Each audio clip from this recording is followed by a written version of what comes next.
Speaking of journalism leadership, we move now to one of the highlights of the night, the Graham Perkin Award for Australian Journalist of the Year. The Melbourne Press Club is extremely proud to host the annual honour to honour one of this country's finest and most fearless editors in Graham Perkin. It's Australian journalism's richest prize. The winner, along with all the glory, takes home a $20,000 cheque courtesy of The Age, and Fairfax has promised it won't bounce. Past winners include Laurie Oakes, Paul Kelly, Michael Gordon and, of course, last year, Neil Mitchell. So a pretty impressive honour roll, I'm sure you'd all agree.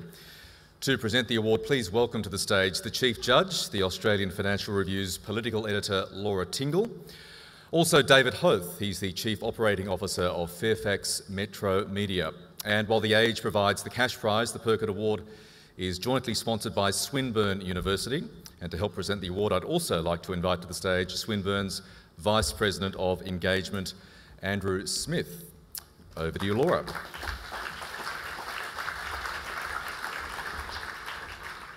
Thank you, Michael. Well, the independent judges are asked to look for journalism that is memorable and excellent. They are asked to reward work that is consistent with the journalism practised by Graham Perkin. These are not happy times for our industry and our profession, so before announcing the finalists for this year's Perkins Award, I would like to observe what an absolute privilege it was for me and my fellow judges, Laurie Oakes and Jill Baker, to read through the entries this year. All those who say that good journalism is under threat in Australia should get the same opportunity to see that it still flourishes, pokes about, knocks down doors, shocks us with its revelations, and moves us with its eloquence. So thank you so much to the finalists for both shining a light into corners that need to be lit up and for setting standards to which we can all aspire. Here's the short list of finalists. Joanne McCarthy from the Newcastle Herald for a body of work on child sex abuse in the Catholic Church in the Hunter Valley.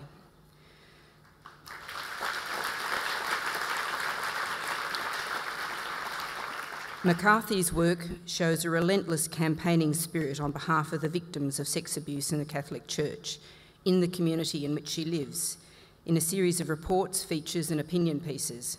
This kind of story is hard to tell on a big newspaper and requires real guts to pursue on a regional one. She never gave up. Kate Mcclymont from the Sydney Morning Herald for a body of work on the Obeid family and Health Services Union.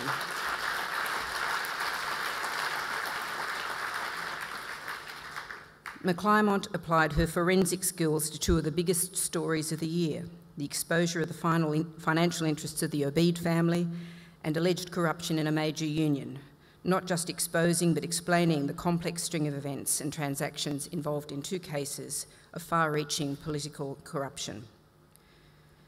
Nick Mackenzie and Richard Baker from The Age for a body of work on suicide victims of child sex abuse in the Catholic Church, the racing industry, the Reserve Bank and corrupt customs cells. Mackenzie and Baker produced an extraordinary body of work in 2012, impressive by its breadth alone, stretching from the racing industry to the Catholic Church, but also remarkable for the quality of research and power of writing in each of the stories covered. Steve Pennells from the West Australian,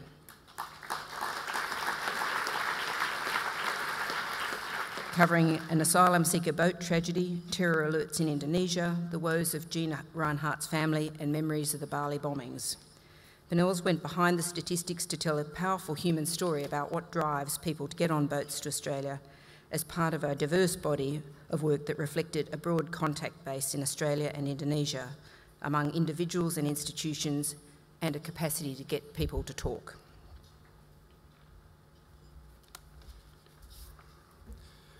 On behalf of Swinburne University, it gives me great pleasure to announce that the winner of the Graham Perkin Australian Journalist of the Year for this year is Joanne McCarthy of the Newcastle Herald.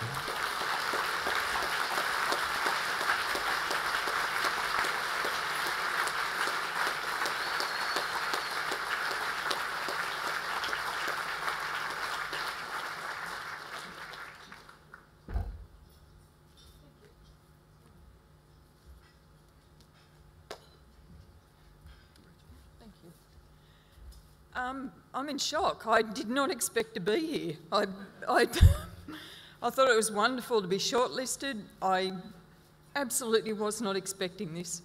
I was thrilled to sit at the table with these. Now I'm going to act like an idiot.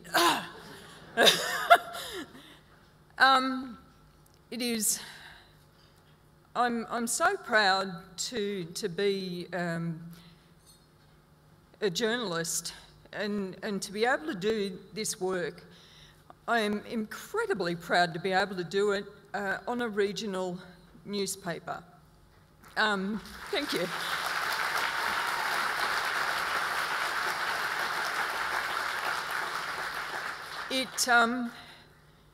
It 2012 was just such a tough year for the Newcastle Herald, and I don't even work in the building. I work from home, and and it was, you know, to go up and see the guy. This is going to be just such a lift for our team of people up there.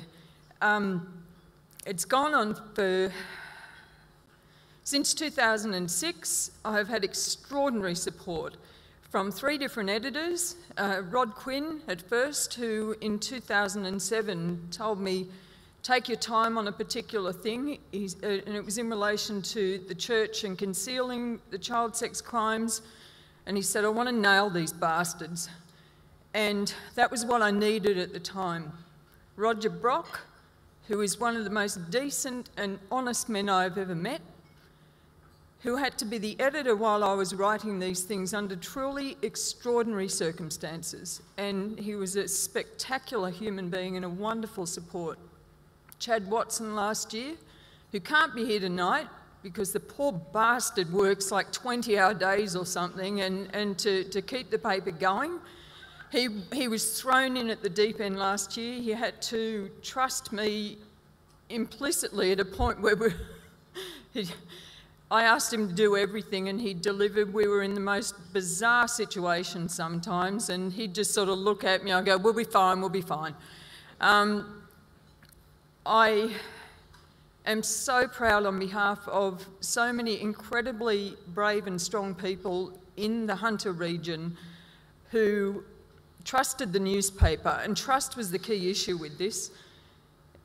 Their trust is betrayed and has been betrayed over and over again. Child sex abuse victims and their families, betrayed by the church, and it was largely the Catholic Church I was writing about, betrayed by the church, betrayed by police in circumstances, betrayed by a lot of politicians, and I certainly met my fill of gutless politicians in 2012.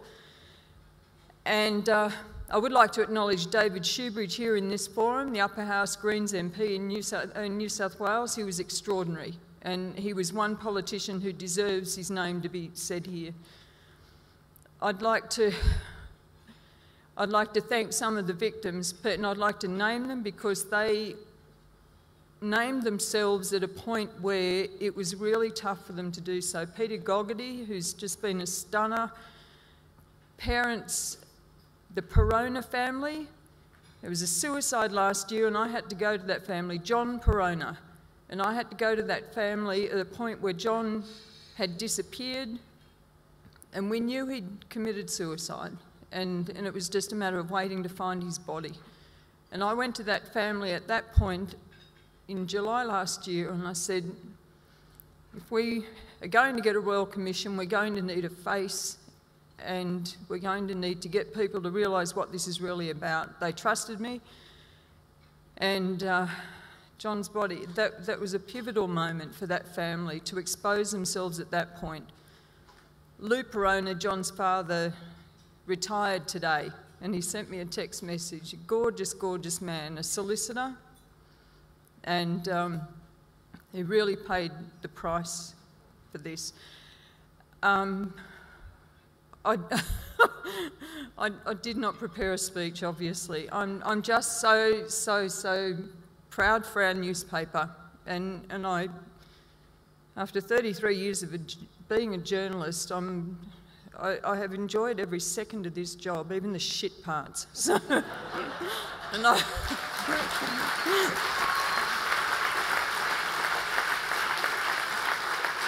It's a difficult job, but there wouldn't be a person, and we're obviously going through difficult times, and you look ahead and think, what the hell's going to happen? But not one person in this room would change a second of it.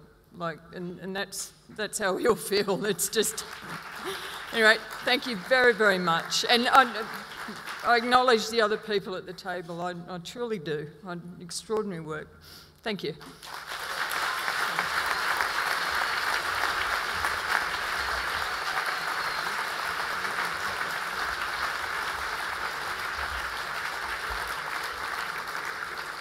All 4 finalists were deserving of this award, but as judges we kept coming back to Joanne's work, drawn by its sheer teeth-gritting persistence, her compassion for the people she was writing about, and her courage in the face of a campaign by the powerful to intimidate.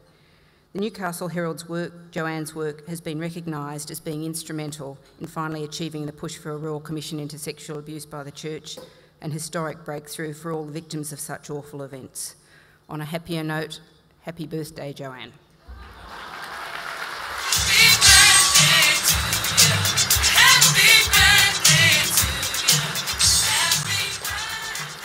And the birthday surprise is that poor bastard of an editor, Chad Watson, has just entered the room having caught a late flight down from Newcastle.